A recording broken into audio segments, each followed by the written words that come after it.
prečo by si sa mal vyhnúť celej tejto sekcii v supermarkete? Pretože olej ako slnečnicový a repkový sú plné omega-6 mastných kyselín a spôsobujú zápal v tele. Tak, čo povedať na toto? Omega-6 aj v dnešnej dobe niektorí odborníci považujú za nevhodné tuky.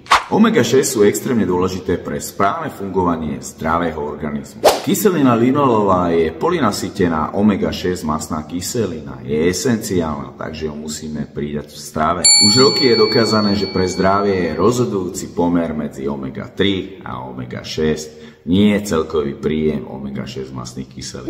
Ale veď v omega-6 sa nachádza kyselina linolová, ktorá sa premenia na kyselinu arachidónovú, ktorá tvorí v tele zápalové kaskády. Predsa nie, ako hovoril ten pán vo videu. No nie je to až tak pravda, pretože kyselina arachidónová sa tvorí aj na niektoré molekuly, ktoré pôsobia naopak protizápalovo. Pravdou je aj to, že kyselina linolová sa premenia na kyselinu arachidónovú len v malom množstve. A to aj za predpokladu, že príjmame omega-6 vo väčšom množstve. Takže, ako som už spomínal, najdôležitejší je pomer medzi omega-6 mastnými kyselinami a omega-3 mastnými kyselinami.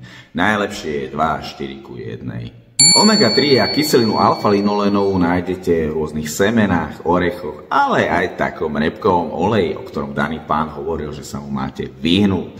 Samozrejme je zastúpená v rybách a ešte iných zdrojoch.